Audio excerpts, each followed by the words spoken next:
Welcome to the Rethink Sales Show. My name is Derek Kelly. I am joined by Jim Shorkey and Rob Hoffman. And Rob, we are so excited to have you as someone who was before there was a Rethink You, even before there was Results from Thinking. You've been trained by this process. We teach here at Results from Thinking. And I've just heard so many stories about you. Derek, I told you that I had some of my favorite Jim Shorkey-isms, right? And these are things that I've used. Please, you're going to make me cry. What the hell is a Jim Shorkey-ism? How you can be the greatest salesperson on the planet.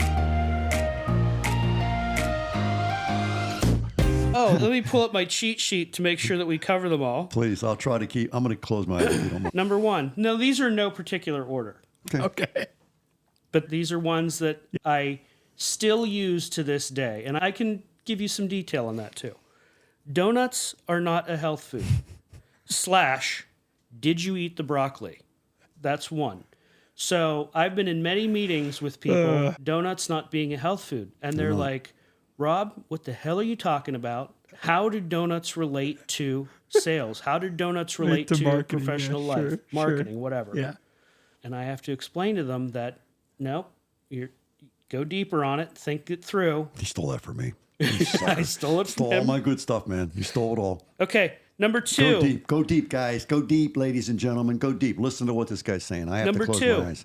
And I use this one, All the time, yep. and I know I've where used you're this with my European colleagues, and they're like, that's brilliant. And I'm like, I didn't come up with it. This guy did. Please don't tell.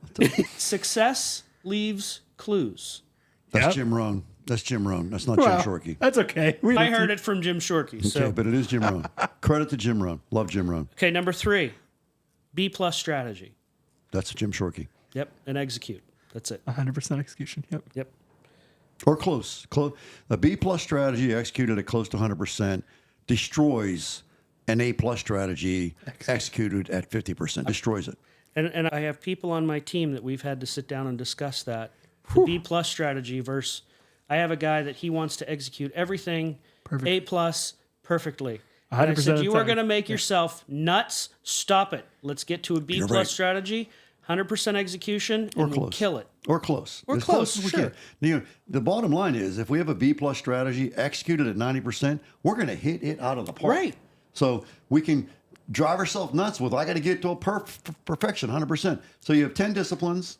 You consistently do 9 out of 10 of those disciplines on a day-by-day, week-by-week, month-by-month basis, and they came from expert counsel, okay? You're going to hit it out of the park.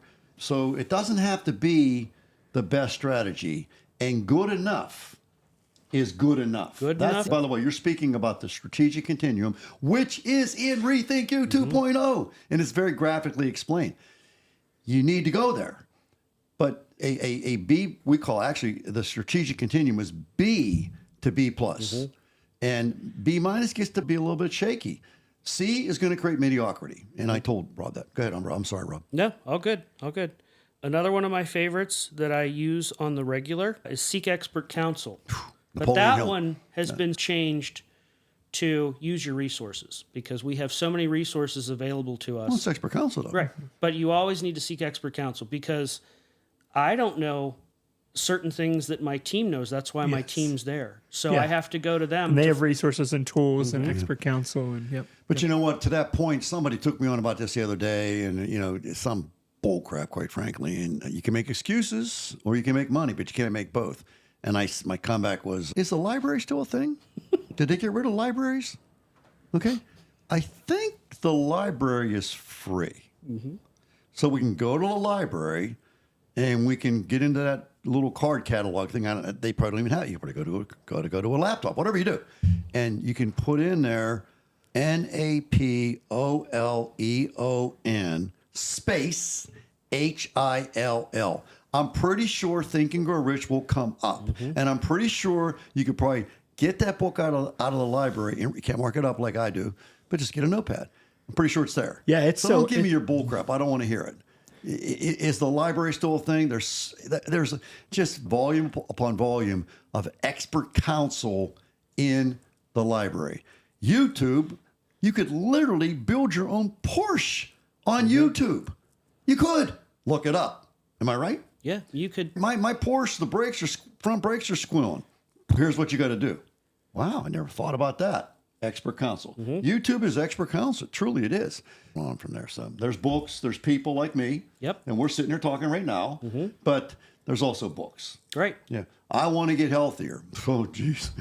You can order literally. It's impossible. Okay. If you order a book from Amazon today, you'll have it this afternoon, ladies and gentlemen. Don't give me. I'm surprised you haven't got here yet. Go ahead, continue. And then this one, I had to tell you a story, Jim. All right, what number is this? This is this is number 5. Okay. Okay. He's killing me. I was in a meeting with Google, with the internet. Oh my God. I was in a meeting with the internet. I was meeting with the internet. And a primary way that we get users is through paid marketing on Google. Absolutely. And we spend thousands and hundreds of thousands of dollars a month on paid advertising with Google. And we've seen in the past year that we're paying 2 to 3 times as much for paid advertising on Google, and we're getting weaker results. Yeah. So we call Google, and we have this long conversation with Google, with the internet. The final thing that I ask Google is give me a list of 10 things Oh my God. that I should be doing to improve my paid marketing. You stole that from me. Guess what Google gave me? A list of 10 things. A list of 10 things. Wow.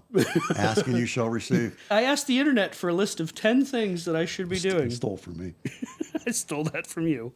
I told Derek it's a page right out of your book. All right, number 6, and I think we've touched on this several times today, but we just haven't said the actual line. The hardest part of going for a walk is putting on your shoes. Yeah, it's true. That one I probably use on the daily. That's actually, was that Chuck Polina? No, that's been me for you. I was a runner in high school and college and whatnot. And it is. It's like in between, I'm going to go for a run and lacing them up. Yeah. This guy takes over. Yeah. Hey, Jim, not today. You're in yesterday. Yeah, it's rainy rain. It's outside. hot It's out there. cold. It's You this know what? bread You so don't toasty warm. You don't have to do this and blah, blah. And you talk yourself out of it. Or excuse me, not you. You guys are way better than me. I talk myself out of it. And I've got to fight that. It's the mental training. It's like taking cold showers. My brain says, nope, not today. Yeah, we're going today. No, we're not. No, come. What are you doing? I'm naked. I'm getting in the shower. What are you doing with that? No, I'm going to put it on the coldest setting I can. No, you're not. Don't touch that thing. Put it on hot. No, it's on cold. People say to me about the cold showers this is not medical advice. The cold showers do have a medicinal benefit. It's very strong, but I do it primarily for the mental training. So if I can get over that hump of getting my shoes laced up, tied up, double knotted, and then take that first step, I'm on my way.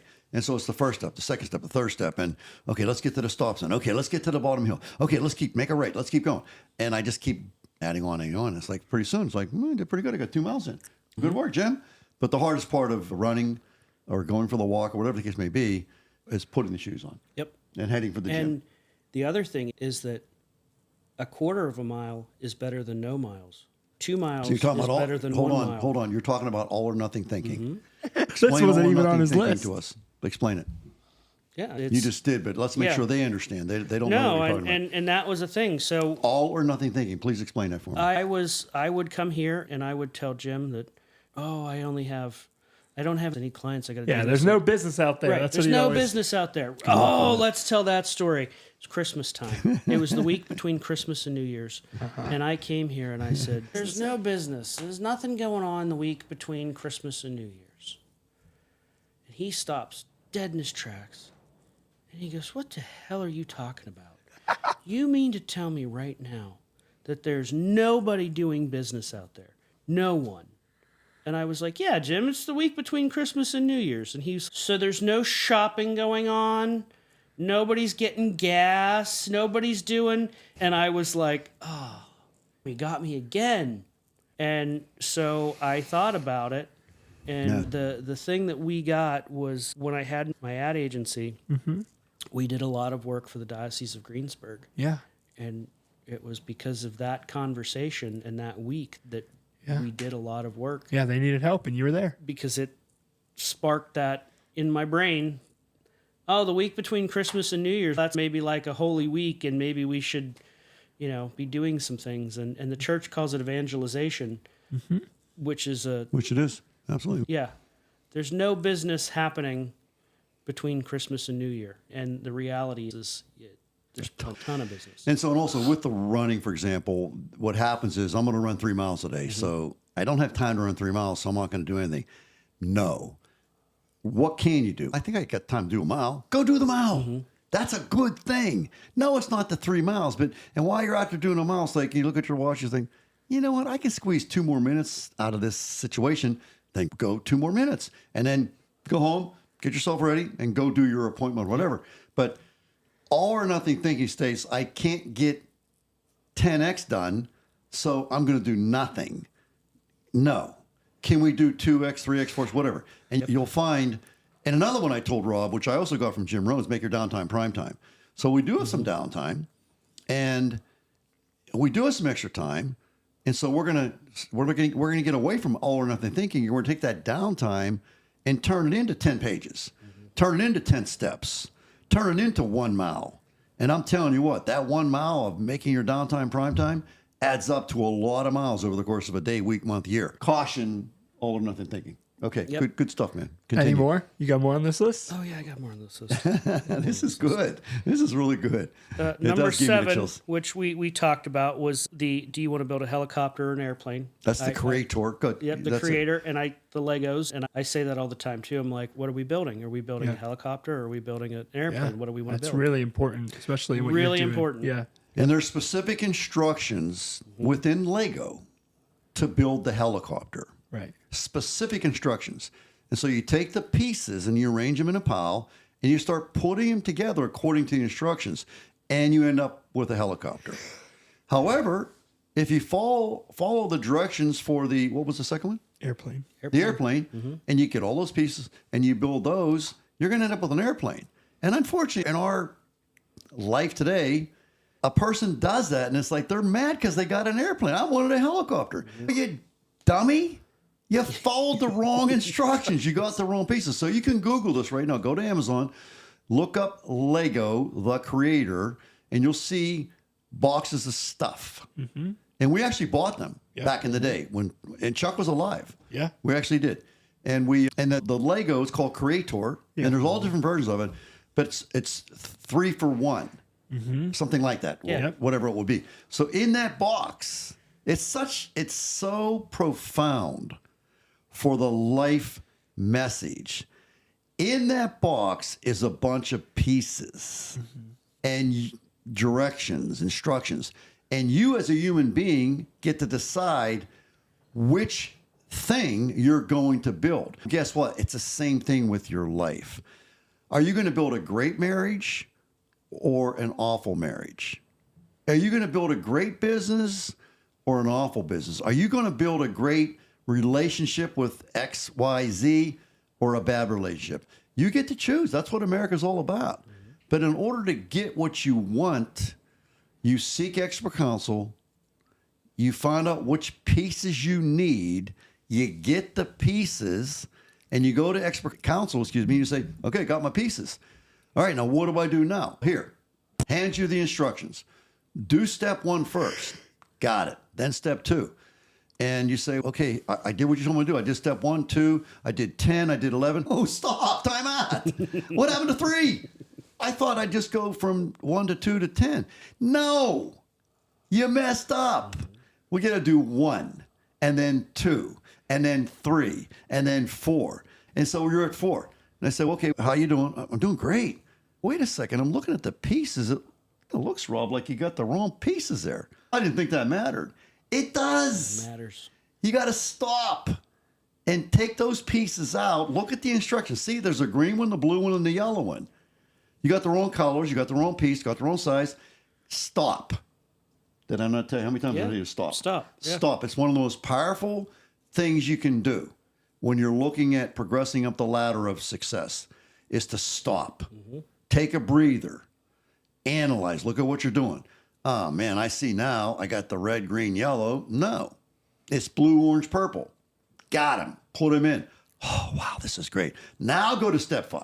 Right. And step 5 tells you to do whatever. Do you see that? It's a great analogy. It's the story of life. And really, I schedule into my week time, half an hour, to just sit there and reflect upon the work me that I've too. done Me that too. week. Because if I don't do that, then I've got purple pieces where yellow pieces should Yeah. be. Don't you and love I've this got guy? green pieces where red pieces Don't should you love be. this guy? You got to This stop. is why he's here today. Don't you love this guy? Yeah. And he's telling you the truth. Yeah. He doesn't know I don't know what he's going to say. And I don't really think he knows what he's going to say other than what's on that phone there. Yeah. We're just three guys here talking. Thank you, man. You're awesome, buddy. You got one or two more? So one of the biggest things that Jim ever said to me, I remember I was a couple years into it, and I remember I made this cold call, and I called this guy, Okay. and I was really like working him, giving him the once over. And I was really proud of myself for my comebacks and We were just talking You about know, this, Jim. all these things, right? And I was like, man, I'm doing good here. I'm doing good. And the guy put me off, and I would come back to him. And so I told Jim about it. Jim looks at me. You said, you never know what that guy is dealing with. It could be his wife could be Yeah. at home fighting cancer. She could be sick. Yeah. His child could have an issue. His Yeah. mother or father, whatever. He could be facing Yeah. massive layoffs that he's dealing with, letting people go. And so my final Jim Shorkey-ism is to always act with kindness, because that was the message that Jim gave me And I got to chill. after we had the discussion on that call, is to always act with kindness. And you're forgetting one. I know I said it. I know I said it. You're forgetting one. What one am I forgetting? Hello, is Bill there? Hey, Bill, this is Rob Hoffman calling. Did I interrupt anything important? Yep. No, I'm good. Or, you know what? It's a really bad time. Yep. I have really bad cancer and I got to do ABC and my wife is blah, blah, blah. And okay, I'm certainly sorry to hear that. Isn't anything I can do to be of service to you regarding those things? No, I got to go on. When would be a good time to call you back? Yep. I know I told you that. Yeah. I can't help myself. Absolutely. A key thing to do when you're making phone calls, particularly cold calls, is did I interrupt anything important? It's called removing the curse of the call. Because if you don't do that, they're going to be so focused on whatever their life is dealing them right now that they're just not going to listen to a word you say. Therefore, the phone call is a waste of time. Actually, what you are when you do that is you're a nuisance. So I see that you're busy, and I'm certainly sorry to hear that you're going through that. I wish there's something I could do to help. But that said, when would be a convenient time for you that I could call you back? You know what? Tomorrow morning at 10 o'clock, schedule it. Make an appointment, and then call them back at 10 o'clock. And when you call them back at 10 o'clock, here's what I want you to do. I want you to do this today, folks. When you call them back at 10 o'clock, hey, Rob, how you doing? Jim Shorkey calling. Did I interrupt anything important? I say that every single time. Derek, when I call you, do I ever not say that? No. Rob, when I call you, do I ever not say that? Ever. We don't do business. We're friends. Yeah. But guess what? If something happened, no, it's not a good time. When's a good time to call you back, Rob? Yeah, that's it. Okay. Easy. It's called respect. Yep. It's called dignity. You don't know the backstory. You don't know what they're going through. Him, her, you don't know. And so respectfully, you know what? It may not be a good time to talk to them. And guess what? It may never be a good time to talk to them. And that's okay. If it's a bad time to talk to them, 1, 2, it's never going to be a good time to talk to them. Guess what? Should we call them back? No, we should not. Right. Now, what I would recommend in that regard, no, I'm out. I just can't deal with this right now. I'm going to call them in a couple of weeks. I'm going to say, Rob, hey, Rob, did I catch you at a bad time? The last time we talked, it was not a good time to talk, and it may still not be, but I just wanted to call and tell you I'm really concerned about you. Is there anything I can do to be of service to you today? Do you need me to stop at the grocery store? What can I do to help you out? I know things are tough. I heard that in your voice. Is there anything I can do to be of help? I'm going to sell my car someday. You watch. I'm going to sell my car someday. Because it's all about making impressions. You already said that once. Yep. It's all about making impressions. And he is a human being. Why can't I call him and say, just checking in and say, how you doing, man? Nope, not here to sell you anything today. I'm really not. I'm just here checking. How you doing, man? Last time we talked, it was pretty dire. How's it going? Not so hot. Do you want to talk about it? No, I do not. all right, I'll let you go. Right. It's not going to be good. And probably this is the time that we need to say, let's stop calling this guy. Yeah, what I would probably do then, because I don't give up. I showed you the door, didn't I? Yeah. Didn't I show you that? Yeah. Yeah. Jim was making an analogy where he's knocking on the door. And I said, what if somebody, this was earlier today, I said, what if somebody slams it in your face? He said, I'll knock again. And he said, I'll figure out, hey, something I said wrong, something I did wrong here. Tell me. I want to know why you slammed the door in my face. Yeah. What I would do next, because it's all about making impressions, and Rob doesn't know this, and he's not even going to think about it. He doesn't know it. I'm going to send him a card. And I'm going to say, you know what, I'm really troubled. And I'm not going to call you. I'm not going to bug you. But I just want to let you know I'm thinking about you. And I hope things work out the very best possible way that they can for you. And if you ever need me, here's my phone number. You call me directly. I will not be bugging you anymore, but I do care about you. Jim Shorkey. Yep. See you. That's it. And that's an impression. And it may not amount to anything, but you know what? It's a mathematical world that we live in. Am I right or wrong, Rob? You're right. It's all math. It's all math. So if I talk to 100 people, how many deals am I going to close? Depends on how Well, good what do you you are. think? What's your number? Give me a number. 10. Okay. Rob's saying 10. So how do I go about getting that to 15? And that little card that I just sent out, if I send out 100 of those, okay, am I going to get 100 deals? No, I'm not. But what if I got one or two? Now we went to 12. You see what I'm saying? What if you have a nice voicemail message that Now we go to 13. Yeah.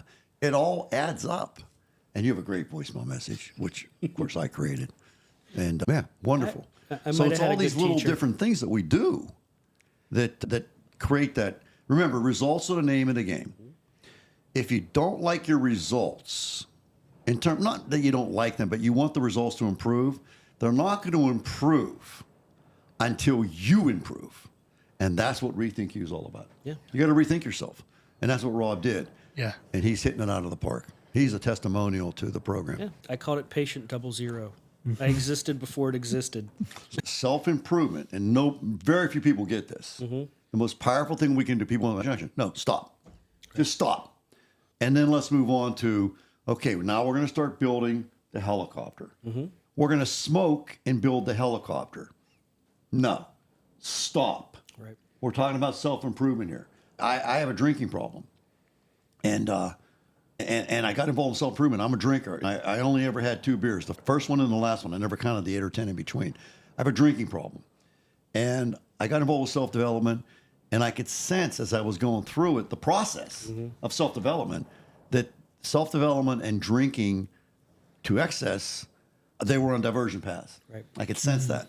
So I decided at some point in that journey, and it was really pretty early on, let's think about this, March the 1st, 1993, on December 26, 1993, I'm sitting in Amy's mom's house in front of the fireplace. I've got a glass of wine in one hand and a beer in the other hand. And I said to Amy, I said, you know what? I said, tomorrow, I'm not going to drink tomorrow for a whole day. And I'm going to try to see how long I can go without drinking. I think the number was 30 days. And she was actually angry with me, not like spitting mad, but like, why are you talking about this here? And that was the end of that. And so I did it 1 day, 2 days, 3 days, 1 week, 2 weeks, 3 weeks. And I made it a month. And I didn't drink at all. And so I said, you know what? That was manageable. I'm going to try it again.